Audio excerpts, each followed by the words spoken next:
Unscripted, unfiltered, unafraid. Welcome to the Macworld Podcast. My name is Michael Simon, and I am joined, as always, by my colleague Jason Cross. Good morning. And our producer, Roman Loyola. Ahoy there. This is episode number 974. And if you're a fan of Roman, this is the show for you. Oh, jeez. We are talking all about MacBook Neo this week, and Roman just published his review this morning. So today is, or right now it's Tuesday, March 10th. You're probably listening to it on Thursday or Friday or whenever. But his review just went up this morning, so we're going to talk to him. He tested it for a few days, what he liked, what he didn't like, who should buy it, colors, design, price, keyboard, whatever he wants to talk about. Box. And whatever else comes up. Then we'll do a couple segments. The best thing that happened this week in Apple history. And we will close, as always, with our comment corner. Speaking of comments, you can contact us through Blue Sky, Facebook, Threads, search for Macworld, look for the Blue Mouse logo, send us an email to podcast@macworld.com, send us a personal email, comment under a video, comment under a post, whatever. Get a comment to us, and we'll talk about it on a future show. Okay. Jason. Yes. If you're watching this on YouTube, might look a little bit differently because he is using a different camera. Yeah, we usually have these Elgato like webcams that give you all this control and stuff. But just as an example, since I'm doing the review and everything of the new Studio Display, this is the new Studio Display's webcam that I'm using today. Is this the XDR or the regular? This is the XDR, but the camera's the same on both. It's the same, yeah. So it would look identical. They have the same camera and speaker hardware, right, and software for that matter. So yeah, just partly to give people just an example they can look at it like, this is what it looks like over time. And also just because the quality is so much better, it's usable for something like this. Yeah. Like you don't have to go buy separate hardware. I'm still kind of frustrated that you don't really have any control over kind of like exposure or brightness or anything. Like Apple doesn't expose. Yeah, the Apple way. You can like turn on center stage, or I can turn on like edge light or the portrait mode, but I can't adjust brightness or anything like that. Right. You got to grab some. There's third party utilities to do that kind of stuff. I haven't used one in a million years, but so I don't know how well they work with like modern Mac webcams, but there have been ones in the past that just give you every slider you can think of. Yep. But you can see it's like Jason, it's a good picture. Like you should see how bad the old one was. Wow. Yeah. So what you can do, because so Jason's review isn't up today, but it will be up on Wednesday, which will be up before you hear this. And there's an image where he does we have like a little comparison photo tool that we usually use for iPhone reviews, like to show the clarity and stuff. But so he used it to show the old webcam and the new webcam. And I got I when I was editing it, I was like, oh my God. Like, it's crazy to see how grainy, how bad, and blurry, and just undef. So if you remember, because back when we reviewed the Studio Display in 2022, there was an issue with the camera. Apple fixed it, kind of, but not really, and so it's always been a point of contention. But like we kind of forgot. It's been 4 years, so we just forgot that existed. And man, it's never look at been that review because it's good. hilarious how bad it is.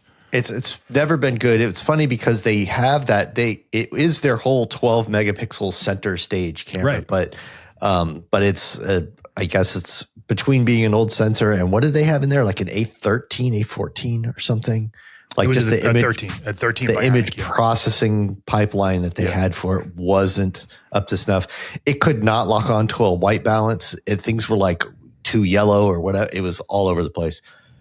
The new one, it's not quite as good as using your iPhone with continuity camera, but it's getting there. It has closed the gap a lot. So yeah, it's beyond, it's more than I would say a usable webcam. It's an actual good webcam. I'd like to see them do more.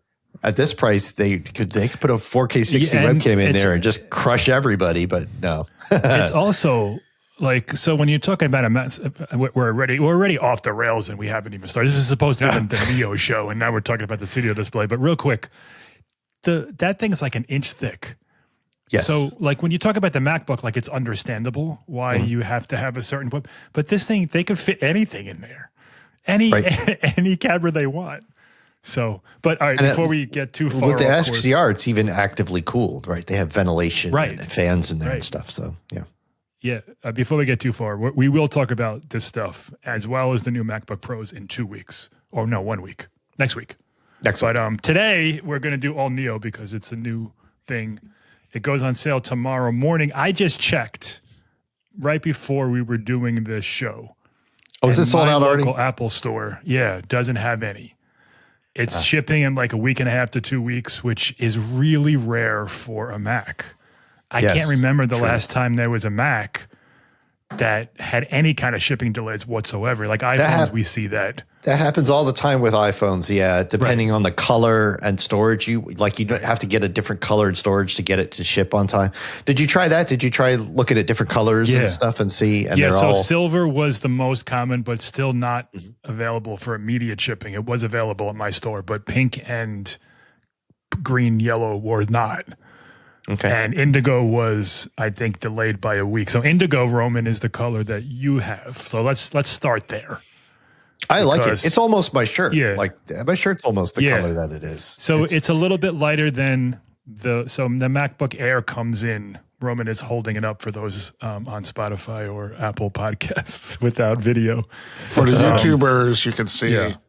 So I have a light right here, so that it's reflecting the light. So it's like midnight, but brighter. It's a bright. I was just going to say, so Apple sells the MacBook Air in midnight, which is a really, really, really dark blue. This is not that. It's definitely lighter. I would have loved it to be like Finder blue, like the color of like that really light, but not really like not super light. But they didn't do that. But it's a nice blue. I saw it last week when I was doing the hands-on. Obviously, everybody gravitated to the yellow-green one because it's new. Like Apple doesn't do that color. But the indigo was my second favorite color. That's probably the color I would choose if I was buying one. Right? Yeah, is the indigo. I like it. Yeah, it's a personal choice. Like some people will want the yellow, a lot of people won't. Indigo it's really nice. I wanted an orange one. But, it would have been kind of funny if they had come out with, like a cosmic orange. And that would be. Well, the most expensive phone's cosmic orange, and then the cheapest MacBook is cosmic orange. The phone is twice as expensive as the laptop. Right. So that would be an odd dynamic for Apple. I do really wonder how many they've manufactured, like how indicative of sales the fact that it's kind of sold out. It's not sold out. There'll be ones that you can't order that are in store, but those will go quick. So I'm just wondering, like, how much did they produce ahead of launch? Because sold out never tells you anything. Like, how many did you make? Right.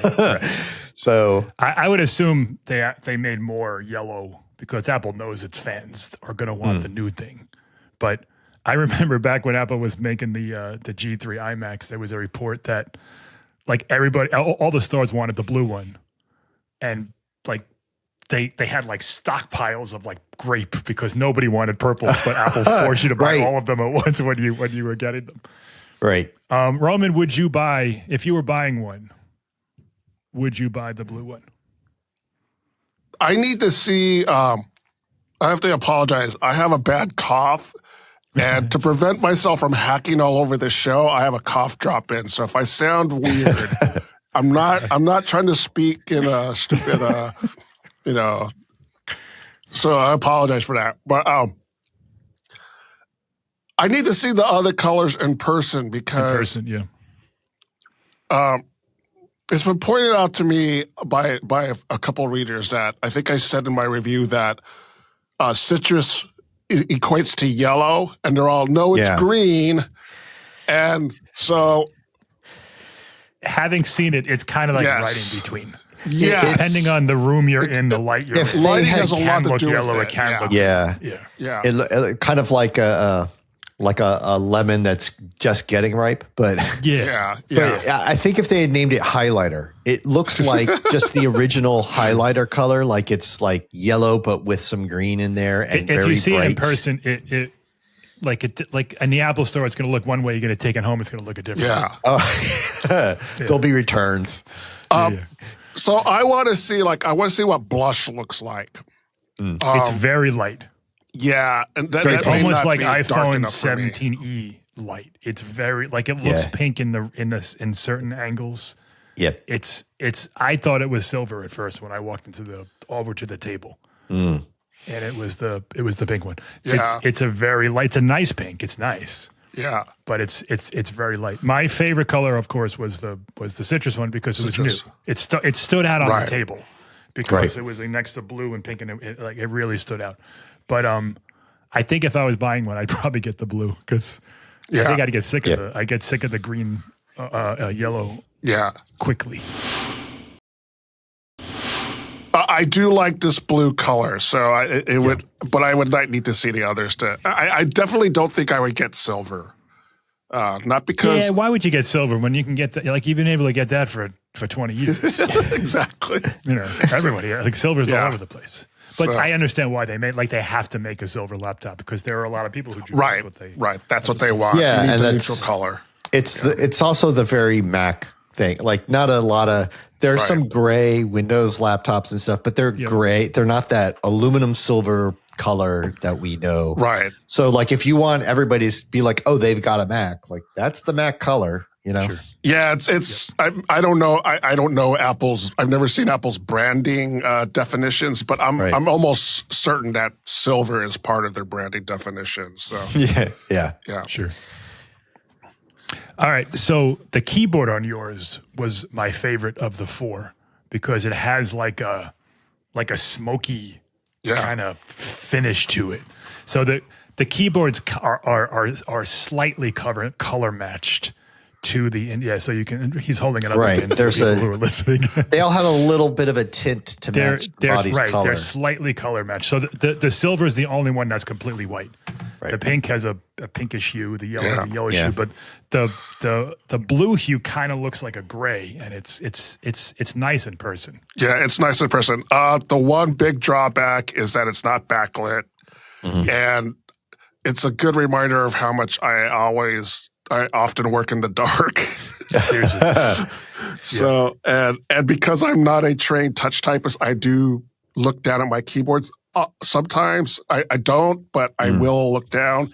And when you're typing in the dark and you can't see your keyboard, it's kind of like, whoa, this isn't a backlit keyboard. That's probably the worst color for that situation too. Yeah. Like the silver one, the white with black lines on it's got to be the easiest to see when it's kind of dark, just the light from your screen, right? Yep. So, and you have Roman, you have the 699 model with Touch ID, and No, it's the 599 model. This does not have Touch ID. interesting. Did you find that to be an annoyance frequently? I did not, but it has been pointed out. So I wrote an article about how people should buy the 699 one because it has Touch ID and a 512 gigabyte SSD. And a reader pointed out to me that if you have an Apple Watch, that essentially fills in the gap. But as people who listen to this podcast know, I never wear my Apple Watch. I don't think it's compatible at this point anyway. Don't you have like a Series 2 or I something? have like a Series 6. So yeah. Oh, that'd work. Or no, six- Series six- 4. I'm six- sorry, Series 4. Series 4. 4 might not. I'm not sure. It may not work. The other thing is, if you're a switcher, you probably don't have an Apple Watch. Right. Right. So They also probably don't have a computer with Touch ID, but that's another. right, that's true. Yeah, so it's a whole new thing. Yeah. So maybe because I was conscious of that going into it, I didn't let it get to me. But I could see after 6 months, I'd be like, oh, I gotta start wearing my watch or something It's like that. not just that's handy for the unlocking your Mac thing, but to me, it's the entering passwords into everything. and Right. and Apple Pay and stuff. Yeah, Yeah, Right. that's where I end up touching my Touch ID all the time. on my Yeah. keyboard like a million times a day just to Yeah. enter passwords on everything. Yeah. Because everything signs you out now with like passkeys. I know. The biggest you're not lie in signed the world is anywhere. that checkbox that says like keep me logged in. That is Right. yes.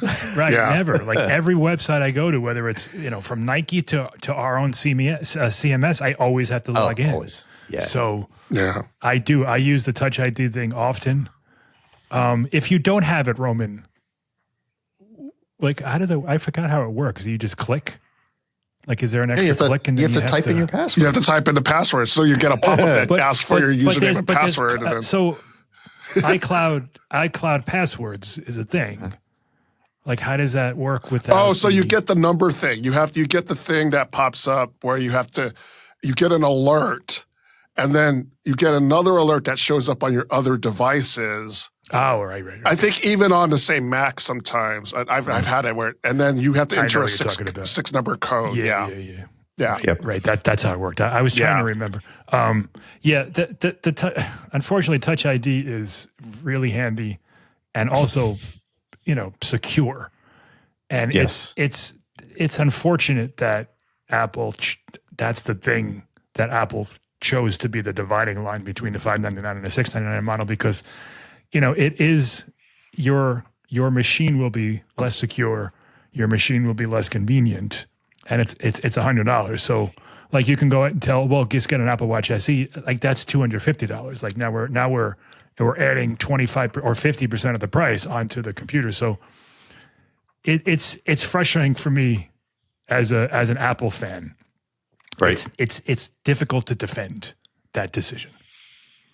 It really is. I mean, there's a lot more sites are moving to passkeys now but even then you could do that with Touch ID, and that's another one. Like, well, if you have an iPhone, then you have to pick up your iPhone and look at your face so that you could like nobody wants to do all that. Yeah, that's what makes you go and use the same password for everything. That's like 7 characters with one special character, and it's the same one for everything. Totally. And then one, I just read this morning about some food tracking app that all these celebrities have been endorsing that just they were completely insecure, and their whole info, 13 million users or something, just got dumped. And it's everything. It's what time people eat. It's their contact info. It's everything. And if you have the same passwords, they were completely wide open. And if you use the same password for anything else, the fact that got, it's not just that account that was compromised. It's any other account that you use the same password for. So yeah, we really need to get to where biometrics are like standard. I thought we had gotten there. Yeah, it's I thought we were there. I was like when they did the video thing that I was watching last week. Like it was surprising. Like I was like, really? Like that's the thing. One has Touch ID and one doesn't. Like it's almost forcing people to upgrade, which is an Apple thing and it's an everybody thing, and I get it. Sure. I just wish they weren't compromising on security, especially the people that they're selling it to. Grandparents, kids who need it the most. Yep. And they're forcing first-time Apple buyers people and stuff. to make a decision. Yeah, right. I'm almost certain that the next one will have Touch ID standard at the $599 model. I'm assuming, or maybe two generations. Like eventually we'll get there. Yeah, I really hope so. Like the iPhone 17e has Face ID. Like Apple doesn't usually skimp on security. Yeah, they don't sell other stuff that doesn't have some form of biometric something. But otherwise, even the cheapest iPad, right? Like, right, even the cheapest iPad has it built into the power button. Yeah. But Roman, your review. Otherwise, even that you said, listen, it sucks, but it's not a deal breaker because this thing is so good for $599. Yeah. Apple really got it right with the Neo. So so if people are wondering, where we next. Oh, if people wondering about performance, yes, let's do that. So it's single core performance is pretty good. It's great. Really good. It's equivalent to. Well, I was going to say it. If it was equivalent to an M4, I was going to say now it's great. But it's equivalent. It's close. It's really close. Yes, it's faster than an M3. So I was just being a little putting the pressure on it. But it's satisfying. It's that the single core performance is very satisfying. People using productivity apps and surfing the web and stuff like that, they'll be happy with it. It's the multi-core stuff, the more complex stuff where, if you do it every once in a while, it'll be fine. You'll have to wait for your stuff to render and things like that. But I mean, how many people are going to be buying this to render stuff? Yeah, it was more. Yeah, I pointed that out in the review more because that's what people are saying is the problem with it. Right. It's just kind of like and it's a fine point to bring up, but single core performance. Jason, do you want to talk briefly about the difference between single core and multi core when we're running these benchmarks?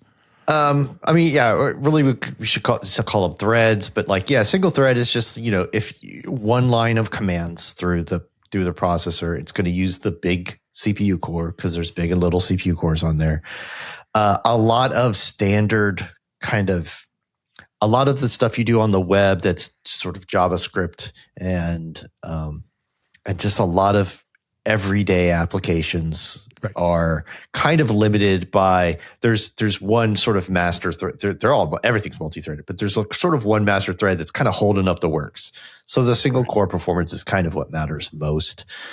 And multi-threading and multi-core performance, having multiple CPU cores and running other threads, that's good for a lot of background tasks. You're not, for a system like this, a $600 entry-level system, you're not going to be doing a lot of stuff that has a bunch of threads that are limiting performance all at once. Those are things like putting filters on video and doing big video editing things and stuff like that. What this is good at, I was actually very surprised at. I wasn't at all surprised by the performance of the CPU and GPU, just because we know what an A18 is. We know, right? Yeah. So multi-core performance was, better than around M2-ish level. Better than an M1. It's worse than an M3. Better than an M1, not quite as good as an M2, but yeah. Yeah. In other places, it's better. The GPU is worse. We knew it was going to be. The neural engine is faster than it's like an M4 level. So anything like that. But this is for people whose concept of video editing, or not concept, but the things they're doing is I'm trimming the ends off, right? Mm-hmm. And this has all the best, but yeah. This has all the best video encoders and everything, like the video media engines. Those things flew in Roman's benchmarks. Yeah. The handbrake scores when you use Video Toolbox, which is there, hey, I'm using the chips like video media engine, are killer. Yeah.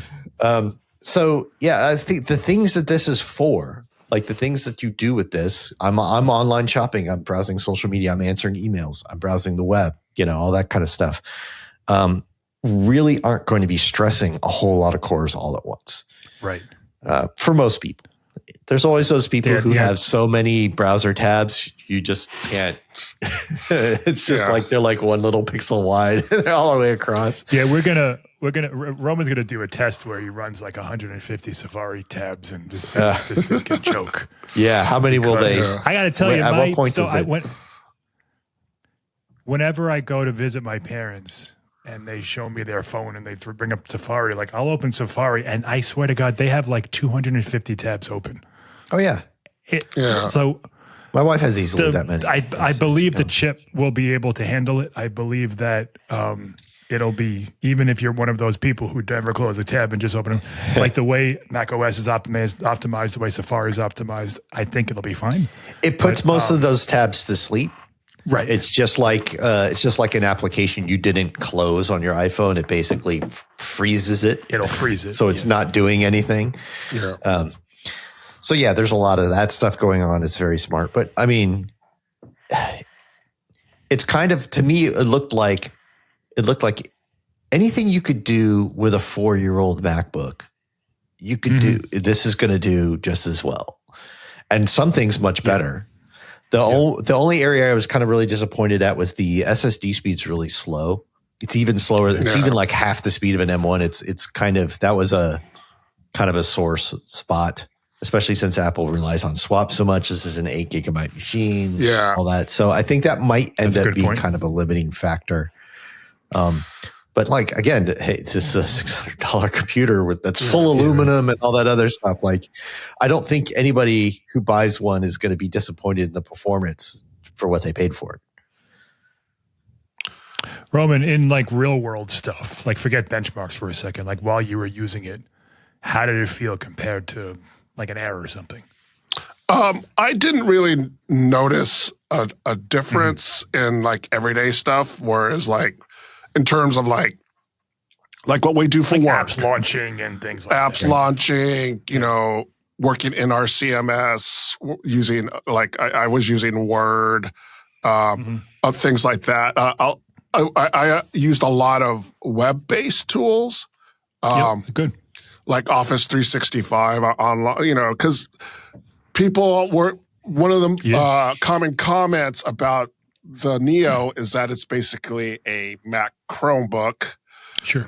So it's kind of like, okay, well, what if I used online let's do tools it, yeah. more than built-in apps? So that's what I did, and that wasn't a problem. I saw someone call it Safari Book. Yeah, someone called it a Safari like, okay. book, yeah. So and Apple has all that stuff on. I mean, they have like pages and numbers, like all that stuff's available on the web. So like, they could just have a web-based computer if they wanted to at this point. I do plan on editing this podcast on it with Adobe Premiere. We'll see how that goes. Oh, okay. So, but we'll see how that goes. And I don't do a whole lot of heavy editing, and it's more like adding lower thirds and stuff for the video for YouTube. So, it's not super everyday. I'm not making a movie. I'm not doing a lot of transitions or anything like that. But we'll see how it goes. Here's a question for you: if someone handed you this to you last week, didn't tell you anything about it, would you know it was running a significantly slower processor than an M4 Air or something like that, or an M3 Air or whatever it is? I would know, but not because maybe because I'm more sensitive to it than other people. Sure. I would know, not because like general stuff is noticeable. It's doing the things like working in iMovie, and then I decide I'm going to render out this video, and it takes 10 minutes instead of 4 or something like that. That's where I would notice it. The SSD thing is kind of a big deal to me. Also, there are certain times when you're like, it's taking a long time because the SSD is slower. Yeah, copying over a big file. A big file. Somebody sends you like a 3 gigabyte zip, and you've got to unzip it, and you're just that kind of thing. Why is there a progress bar? Why is it taking a minute? Right. Usually there's a little thing pops up, a couple seconds later it's gone, and for that to be just a few more seconds, it's all of a sudden it's noticeable. Yeah, and for me that was a little heightened because I also reviewed the M5 Max MacBook Pro, which has a super fast SSD now. 5 times the price, but okay. Yeah. So it's like 10 times the speed though. Like that thing's SSD is it's got to. I think it is around 10 times the speed. It is instead almost of like 10 times, 1.2 gigabytes per second. It's like 12 gigabytes a second. It's crazy. So that's the gap. That's the performance gap of a Mac, the cheapest to the most expensive. Yeah. I'm trying to look before we get away from the SSD, is the 512 is the same as the 256 as far as speeds go? I mean, you wouldn't know because you didn't get one. They didn't announce anything different. Right? I didn't see any reviews saying this was different. So I think they are the same. I think they are the same. Okay. I didn't check any other reviews. I don't know what other machines people had. Did were there any reviews of the 699 model? Let me look. With Touch ID? Just wondering. So somebody must have gotten one. Yeah, someone must have got one. I guess the one point of contention in my review, it's kind of not a big deal to me, but it is kind of an odd thing, is the USB implementation. Yeah. Yes.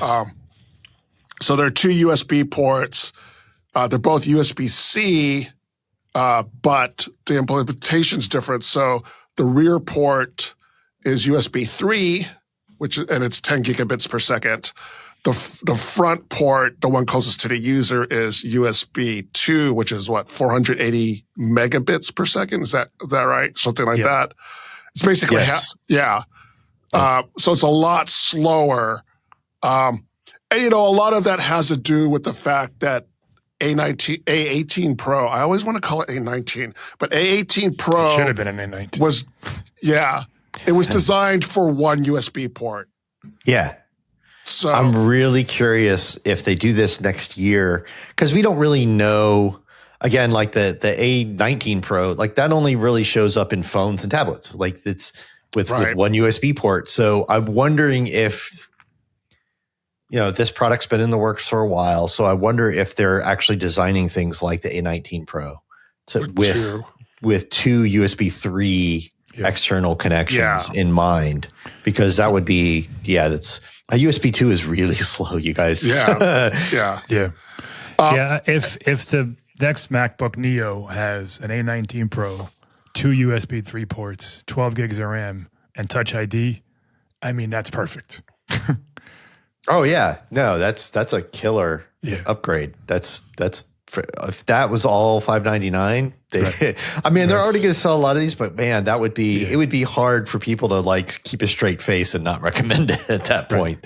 Right. Like, oh, you can't buy a computer without a backlit keyboard. They'd have to find some excuse. Yes. So there, I'm not an engineer, so there's possibly some engineering limitations in terms of when they had to implement the second USB port in this laptop. I think that's probably true. So so in a way, that to me that's kind of disappointing, because it would have been nice if they were both USB 3. Yeah. At the same time, it's a $599 laptop. I kind of expect that kind of thing to happen. So so that's the USB thing. And you can use both ports to charge, which segues into the other thing that I was going to bring up about charging. So Apple does not specifically state that the Neo supports fast charging. And they include a 20-watt adapter, the same adapter that I think, well, no, they don't include an adapter, but the same adapter they use in the iPad. Is that correct, I think? Or did they switch to that 40? It's the 20 watts. I think that's right. The 20 watt. Yeah. Okay. Mm-hmm. So, but what I've been doing is, and I'm actually doing this right now. That's why when I've held up the MacBook on screen, it has the cable attached. I've been seeing what happens when you use the 96 watt adapter compared to the 20 watt adapter. Mm-hmm. And so I'm going to be writing this up. So what I found is, when you use the bundled 20-watt adapter, you're essentially getting, in 30 minutes, you're getting about 15%. That's okay. It's extra. You're talking about extra. Switch, you gain 60. You gain about 15% battery life. So it went from 20% to 35% in half an hour using a 20-watt adapter. Right. When I drained the battery back down to 20%, charged again using a 96-watt adapter, battery life went up to 50%. So 30% battery life. So that's like twice as fast. Instead of gaining 15% in half an hour, you gained 30% in half an hour. That's interesting. So it seems like it does make a difference. But it's not like fast charging as Apple sells fast charging, but it's exactly. faster. It doesn't fall under Apple's definition of fast charging, which is 50% in 30 minutes. Right.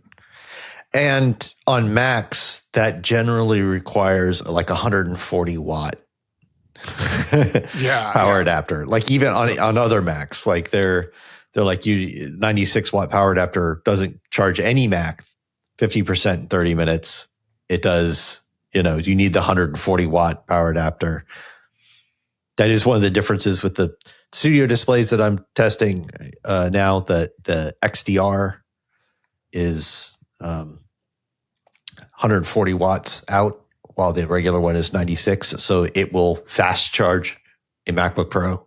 They specifically call out, this will fast charge a MacBook Pro because it's 140 watts, not 96. So yeah, I'm not surprised that one, it's not Apple's version of fast charging, but yes, it will charge faster than 20 watts. They're just cheaping out giving you a 20-watt adapter. Is that what you're saying? And not telling anybody Pretty that you much. could do Basically. it better. Yeah. So Yeah. Hey, listen, they don't have to give us any Okay. charger. At least we're getting Boy, something. for a laptop, people would be big mad, but yeah. In the EU, They don't in the you UK. know. Yeah. Yep. Yeah. Some of those regulations are different. So Yeah. So if you have a faster charger and you're getting this laptop, you can use it. Yeah. So- And you probably should, because the one that Apple supplies is just clunky and ugly and slow. Like anything, yeah, anything 15% and 30 minutes is not great. That means it's going to be, 3 hours to charge it or something. It's really going to take a while. I'm not, laptops. I don't think a lot of people expect a laptop to fully charge in like 30 minutes or anything, but like several hours is where it starts to get really frustrating. Right. I think we've kind of gotten used to plugging in at, I'm down to 10%. And then you plug in and then an hour and 10 minutes later, whatever, it's back to full or that 80% charge. It's good. So I can't find a single person who tested these SSDs. I've been looking for the last 5 minutes, 10 minutes, whatever. We're one of the only reviews, kudos, Roman, that even tested it at all. And I can't find anyone that can compare it to the 512. Here's my question for you, Roman.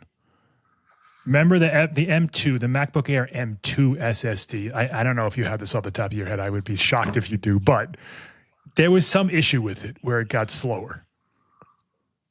Is it slower than that? Is the Neo slower than that? Yeah, remember the M2? They did something entry with the NAND the chip. 128 gig, Yeah, Right. the entry level model, the 128 gig had a SSD that was half as fast as the 256. They didn't. Yeah, they had Because they were using like one chip instead of two instead of chips. two. Yep. Yeah. So is they were this using sorry. go ahead. No, go ahead. I was just going to ask: is the Neo slower than that? Do you know? Yes. Yes, it is. Okay. It's Neo's SSD it might be the slowest that I can remember ever seen on a Mac. Oh. It's pretty slow. It's half the it's half what the M1 is or so, something like that. Yeah, it's quite a bit slower than. Yeah. Yep. Yeah. I'm not sure why that is. I don't know if it's, because it's it's necessarily a mobile chip and, there are certain limitations that go along with that. So, yeah. Yeah, I think that's all part of it. And it's one of those things that I'm really curious about when this becomes an A19 product, an A19 Pro product or something, because that's, again, we only see those in iPads and iPhones where people don't know or test the SSD speed at all. Yeah, I was going to And ask it's not that. part of the spec and it's not part of anything. So are they making these things faster and just not telling us? And we'll find out when it gets in a Mac. I was going to ask if either of you knew, and maybe we don't, if no clue. iPhone speeds, disk read-write speeds. Yeah. What are they? Do we have any idea? Somebody's got, there's a benchmark application out there somewhere, I'm sure. But Right. yeah. Nobody tests that. Nobody seems to care. Nobody. Yeah. Also, it's fast maybe, enough, and it's been fast enough for years. So, like Jason, do you know this answer? A comparable $600 Windows machine, is it slower than that? oh, I Or don't. is it- I have no storage speeds. I don't know. Yeah, I have no idea. I mean, there's so many, and some of them are the Snapdragon platform, and some of them are there's Chromebooks and all that. They're so all over the map. I don't really know. Yep. Well, that's an interesting compromise that we hadn't really talked about before because as you say, because it has 8 gigs of RAM, because Apple Mac OS relies on swaps so much, it could down the road, 2 years from now, whatever, become an issue where other Macs, it wouldn't be. Yeah. And I can't wait next week to talk to you about those SSD speeds in that MacBook Pro, because holy God, those were incredible. I don't want to get off the rails here. We're already 40 minutes in, but man, those things are crazy. Yeah. All right, what else we got in this thing? Battery life. battery life. So I got about 13 hours battery life, which, if you're doing general stuff is fine. But then if every once in a while when you're doing that more intensive thing, whether it's like you're working in iMovie or something like, or where you're working on an image or something like that, it's it's going to draw a little bit more power. So it's possible that towards the end of the day you might have to charge it. It all depends on what you're doing, which I kind of expected that. That wasn't such a big deal to me. I don't think that's such a big deal. But Yep. If you're thinking that you're going to be, out and about, on set, so to speak, or something like that, and you're not going to be plugged in, you have to be more mindful of the battery, I think. So Apple says 16 hours of video streaming based on, does it say the nits? It doesn't really say.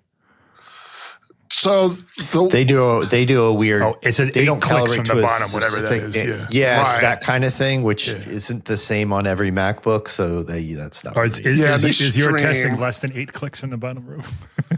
So we set the display at 150 nits. Yep. yeah, And then we which is loop the reasonably video, bright. Yeah. Yeah, which is reasonably bright, right? Yeah. I think it is a little harsher than Apple's test. Okay. That's good. So So 13's good. I mean, 13 should get most people through the day for what they're going to use this for, even if it's like a secondary machine or something, or even if it's primary for light work. 13 hours is you're taking it. that's a whole You're day. taking it Yeah. to a couple of different college classes to take notes or whatever. Yeah. It's And gonna that's be with fine. like it's going to be fine. that's not like Apple Watch testing where it's like four alerts and 3 phone calls. Like this is just 13 hours of straight screens on and you're working. So I think that should be plenty. Yeah. And you'll probably get a little bit more if you're doing, email and, you shut the screen off for a half hour and, like it should be fine. Yeah. Well, our test is playing a video that's Right. downloaded on the hard drive. That's about the lightest weight thing a modern computer can do. Yeah. It's about almost everything else is going to drain your battery faster than that because these modern processors have a video decoder in it that is super, super efficient, and it's 100% using that. It's not stressing the CPU or the GPU at all. So it's almost more of a test of how efficient the display is than anything else at this point. Yeah. Yeah. Speaking of the display, it's notably a lesser color thing. I don't know what the word is. Color gamut. Yeah. Than Yeah. the Air. Did it look different to your eyes? It doesn't look different to my eyes, and I have bad eyes. So it supports the sRGB color gamut, which might be problematic if if color accuracy is part of your workflow. Right. All Apple's other Macs support P3. Yep. This one doesn't. I can't notice a difference, but Okay. I'm also not that discerning. So I and I don't work in that space. But if you are that kind of person, maybe you're a video editor and, you need to do color correction a lot. That might, or you work in publishing and you work in photos a lot, that could be a problem. So, but the display itself, the other thing that I kind of notice are the bezels. Okay. Oh, they're a little big. Yeah. They're a little big. They're not. It's funny because if you look at some old Macs, those bezels are like an inch. Yeah. I was looking back at an M1 MacBook Air, which is the old wedge that was similar. That was the same body they put the Intel MacBook Airs in, and it was like, holy cow, those bezels are huge. Yeah. It's not like And that. that was only 5 years ago. Yeah. Yeah. And so I could see if you were somebody who worked on a lot of super thin bezeled displays, how that could be something, a nuance that you don't like. I didn't find it problematic in terms of using it. or like, you know, when those big bezeled Macs, you would sit there and go, this so cuts into my workable screen, you know. Mhm. Whereas this, I mean, it's noticeable from it's an aesthetic, and whether you like it or not, you know, that's up to you. I didn't find it bothersome, but it is noticeable to me. Yeah. So I agree with Roman. It didn't bother me, but I did notice it. And I also thought, like, wow, they can make this thing really small in a couple of years if they trim those bezels and push everything in. I think actually that size and the bezels and stuff is more about the keyboard than anything else. Probably, yeah. Like trying to not to shrink the keyboard.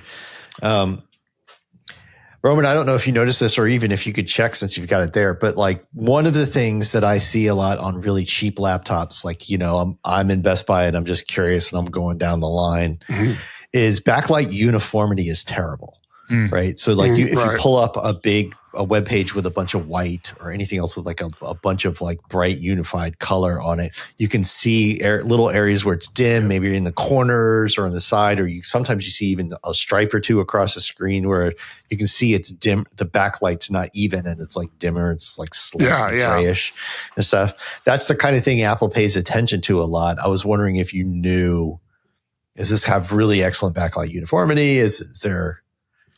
I actually tend to use a white wallpaper all the time. Okay. Because it just makes it easy for screenshots.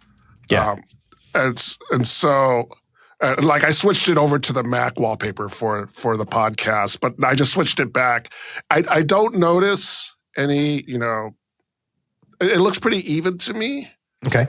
And I noticed, it looked pretty even during my testing as well. So it'd be interesting to see over time if that stays true. But yeah, it looks pretty even to me. So I don't think that's a worry about it. Apple tends to be very conscious about that kind of thing with the displays. Yeah. So they don't they feel like if something like that is on their displays, they feel like that hurts their brand very much. So for sure. Yeah, it's the kind of thing that looks cheap and you don't want it to look cheap. Yeah. But it's also the kind of thing that is cheap. I mean, that's like one of the things that you get in a low-cost display. Yeah. When I was at the New York event, they had a 15-inch HP laptop that they were using as like a comp. And that was one of the things that they showed. They upped the brightness on both. And they looked at the color, the vibrancy, the evenness of the brightness. Like that was a point of contention that they raised. So my guess is, without having one in front of me, that it's going to be super solid when it comes to brightness. And it's the same. It appears to be the same screen as the base entry level iPad, although a little bit bigger, because that also doesn't have P3. So that one's always been good. So like little things like that, they make sure they get right. I mean, they'll skimp on obviously the P3 color spectrum, things like that, but I would assume that like that stuff they're gonna nail down.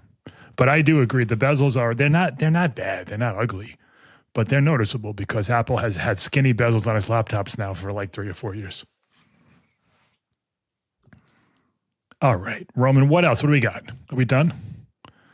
Did we hit all the points that you wanted to hit? I know you're muted though. You're muted. How's the speaker? Sorry, that's because I was coughing in the background. I didn't really test the speakers very much, so I can't really. Well, how they sound? Just they sound. Apple makes pretty good speakers in their laptops. These are different. So for those who don't remember, they fire out the sides. They're little slits that fire out the sides of the machine. Yeah, I didn't do like a comparison against the MacBook Pro or anything or other Macs. I just used it, and so I mean they sound fine. Like Apple does do pretty good speakers. But I didn't sit there and go, ooh, no, like you might do with some other like cheap for products. Example, the iPhone Air. When I got the Air, so I knew it had that is mono one of the speaker. things about the Air. Yeah. And I thought before I got it, I was like, who cares? It's an iPhone speaker. But man, when you hear Turns out you care. Yes. Turns out we all care about the speaker. Yeah. But these are stereo speakers, spatial audio, all that stuff.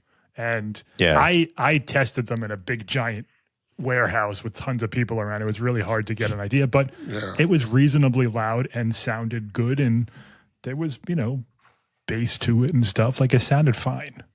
So I'm going to agree with your non-professional opinion on that. So. We got about 10 minutes, so we should probably, if we, all right. Let's move on to other segments. All right, so sum up. Buy or no buy? Sum up, I definitely think, so I was trying to think of a way, a better way than say the simple yes, and here's what I came up with. Yep. People ask me a lot about what Macs they should buy, mm-hmm. and this is going to be on the top of the list.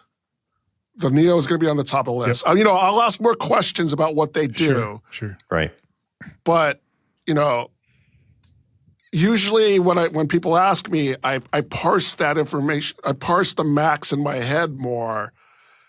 But I think this is going to be a go-to from now on. Immediately go to that and then triage from there what they should do. Yeah. Instead do you of need the to other way upgrade? around.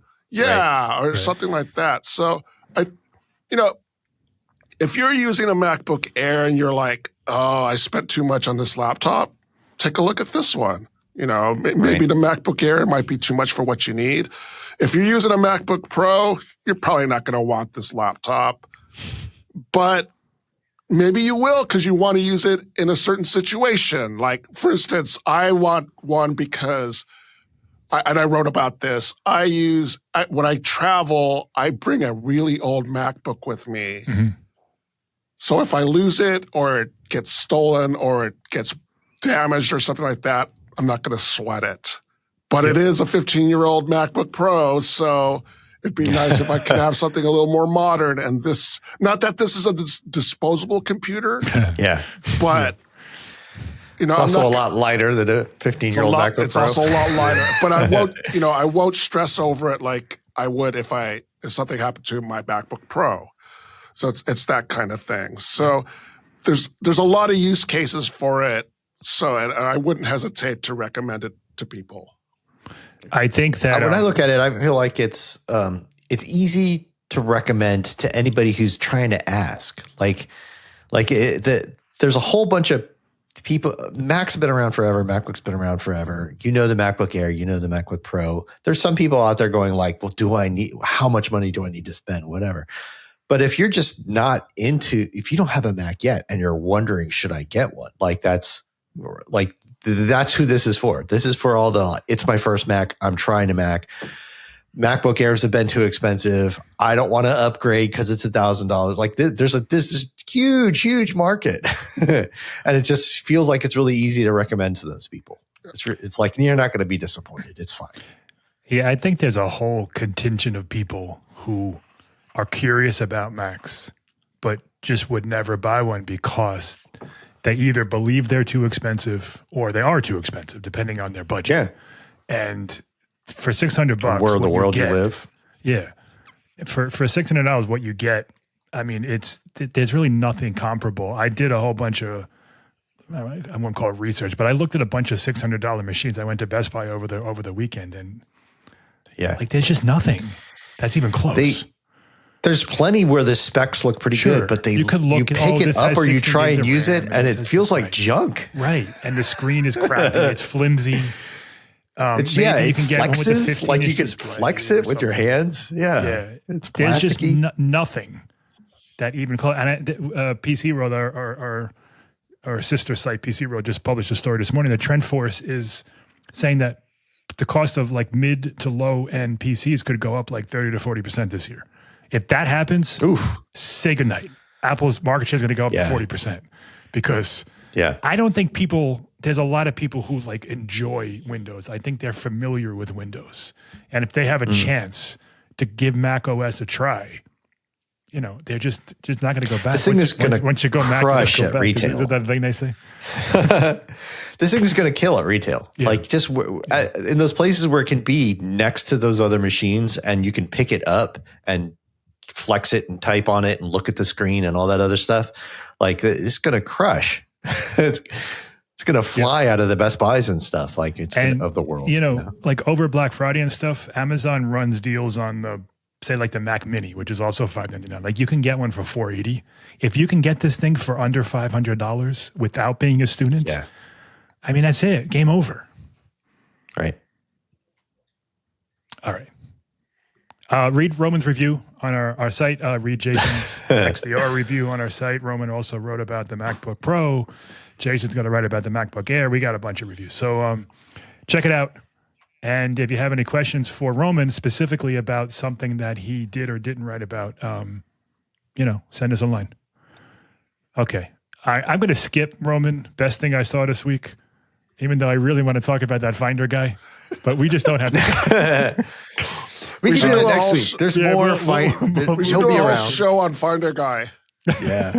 It's going to be the best thing I saw last week next week because I do want to talk about it. All right. This week in Apple history, Roman, let's go. So this week in Apple history, here it is. This week in Apple history. So today's March 10th when we're recording this. On March 12th, 2015, it was supposed to be the opening of Macworld iWorld for that year, but IDG, the company that ran the show and used to own us, not anymore, right. Decided that the show needed to go on hiatus, and then the show never came back. So the last Macworld Expo was March 27th, 1994, or 2014, 1994. I'm all mixed up. 2014, right. 2014, it was the year before yes. it was supposed to be the last one. Yeah. Did I say March 12th, 1995? March 12th, No, you were right. I am You said 2015. Yeah, I said 2015 I am was so confused. I don't. So it was March 12th, 1995. So it's 31 years ago. Oh, right. So, yeah, that's fairly obvious. It wasn't 6 years ago. right. Or 10 years ago. So I apologize for that. So that was supposed to be Macworld Expo, but it got canceled, and that was the end of Macworld Expo, essentially. Yeah, so March 12th, 1995. Wait, that can't be right. No, it it's is not. 2015. No, because 2007 was 24. It was 2014, 2015. No, you were right. Why did it? Yeah. All You had right. it. It was 10 years I had ago. it right. Yeah. So Right. 2007. IDG's been so running obvious. this iPhone. forever. I don't know what I'm talking about. We could just cut this whole You just had it segment right. if you You're want. just to type. It's 2014, 2015. I might have to edit that all out.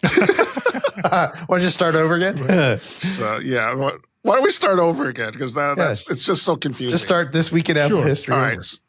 All right. This week in Apple sums history. up our MacBook Neo review. So this week in Apple history, on March 12th, 1995, was supposed to be the opening of it's Macworld. not 95. 2015. Fuck. What? Why do I keep doing that? I don't know. What the hell is wrong type with it. me? We have to leave all of this type in. it in. I'm not letting you cut anything. I don't know what the hell is wrong with me. All right. This is the problem with taking notes, because if the notes are wrong, you slavishly follow them. I don't know what the hell am I doing. I know they announced the iPhone at. Yeah. Okay. Here we go again. On March 12th, 2015, it was supposed to be the opening of Macworld iWorld for that year, but the previous October, IDG, the company that owned the expo, used to own us, not anymore, decided that the show needed to go on hiatus, and it never came back. Right. So the last Macworld Expo was March 27th, 2014. Right. And now the thing, it was kind of a big deal because years before, Apple withdrew from the show. They used to do the keynotes at Macworld Expo. Right. Then they withdrew, and then it went on for a few more years, but eventually it just kind of petered out. With waning interest, yeah. Yes. So the rumor, maybe it's not a rumor, I don't know, but like Steve Jobs hated that he had to come up with something new like 3 or 4 times a year for these expos because, Apple wanted to get onto its own kind of like release schedule. But January was Macworld San Francisco, June was Macworld New York, March was Tokyo, whatever it is. So I think that's kind of was like, it wasn't that he didn't like us anymore or didn't like Macworld anymore. It's that they just wanted to get to like more of a like we control when things are released schedule. And once Apple pulled out, nobody cared about Macworld anymore. I mean, in retrospect, I went to a couple of them. They weren't nearly as much fun. Yeah. Part of it was the Pat McGovern, who was the founder of IDG, and he was a big proponent of these events that IDG ran, and in particular Macworld. He was very proud of how Apple announced important things at Macworld and stuff like that. He died the year before, so we didn't have that guy at the top who was a proponent of like, no, we have to keep doing Macworld. Like that wasn't really a thing. So all of that kind of happened together. Yep. I was at IDG at the time. I was not at Macworld, but when all that happened. Yeah. Yeah, in a way, Apple withdrawing and doing its own thing. I mean, it's kind of, in retrospect, I mean, that's what Apple does. They did the same thing. They've done the same thing with all their products and like the chips and everything. So it was almost, it's in retrospect, you kind of go, yeah, that's what Apple does. So it's surprising that they kept up the game for so long, quite frankly. Yeah. That they played ball for that long. So, it's a cool thing just personally to work here and to have that history that, like some of the greatest products they ever made were released at, our event. It's pretty cool. Yeah. But I never worked here while it was in existence. I used to go to the one in New York and just kind of, go to like the Javits Center and like walk around the expo hall. But I was never cool enough to be a Macworld employee while Macworld existed. And now Apple does its own events, and Mike, you just went to one, so yeah. We'll talk about that in a future show because we're running out of time. But I wonder if that's going to be the new way they do things. But we'll talk about that. Yeah, later. I don't think for September it will. Yeah, that's a good point. Probably not. Right. Yeah. But we'll talk about it in a later event. Yeah. All right, comment. Comment corner. We'll do a couple quick. Milos on Instagram said, I feel like in 2026, all laptops should be made of aluminum, and Apple just proved that it can regardless of price range. Yeah, well, here's the thing about that. I don't think but I don't know if there's another Windows PC maker that could do that at that price. Like, we've heard reports that Apple figured out a whole new way to do aluminum machining and whatever else, because it's expensive to do that stuff. Yeah. Yeah. And they do it with so many products. They have companies they've invested in that have all these special milling machines and stuff like that. Maybe not, but also I would say any laptop. Man, there are some $299 laptops out there, and I don't think even Apple could make that aluminum. No. But it really ups the game for sort of just the quality of the whole sort of body and experience. And one more comment, Jeff W. via Facebook said, people seem to put this machine down. This MacBook serves a purpose that is not necessarily junk and is not necessarily junk. People need to do their research to determine what their needs are. Obviously, the person with certain needs will put this machine down. Don't listen to naysayers. For what I do, I am considering this machine as my first Mac. Yeah. You know what? I like that people are having this conversation now. Like, no one ever did this for an HP, whatever it's called. But now they're talking right. This is an Apple thing. Yeah, Apple's doing it, so people talk about it. Yeah, that's a thing. No, it's great. But yeah, absolutely. If you think that the specs are bad or whatever, or for the price, I encourage you to go try a Windows laptop that costs $599. Yeah, for sure. And just do you have any idea how much crapware is on a $599 Windows laptop? Right. How much junk is in your system tray? It is a nightmare. Go try it and feel how crappy and loose and plasticky and flimsy it feels. Oh, it's got a 15-inch display and 16 gigs of RAM. Cool. You use that. It's going to be terrible. Just try it. Honestly. Yeah. That does it for Comment Corner this week. All right, and that does it for this episode of the Macworld Podcast, episode number 900 and that's not right. Why did I do this again? Yes. For a second there, you were Episode going, 1995. you were launching into it, and I thought, oh man, he's going to get it right this time. I did. I was rolling for the first 5 words. 974. Thank you, Jason. Thank you. And thank you, Roman. Thank you, sir. And thank you, listeners and viewers, for tuning in. You can subscribe to the Macworld Podcast and the podcast app on Spotify, on YouTube at the Macworld Podcast channel, or through any other podcast app. Comments or questions, contact us on Blue Sky, Facebook, Threads, search for Macworld, look for the Blue Mouse logo, send us an email. Roman, what are you doing? He's doing it. He's trying to do this the reaction emoji thing. He's trying to get the reaction. It's not working. All I see is you making a hand gesture. I don't know. It's because the background is all messing it up. All right. Send us an email at podcast@macworld.com. Send us a personal email, comment under a video, a post, send us a message in some way, and we will talk about it in a later show. Join us in the next episode of the Macworld Podcast as we thinking about it too much now. Join us in the next episode of the Macworld Podcast as we talk about the latest in the world of Apple. See you next time.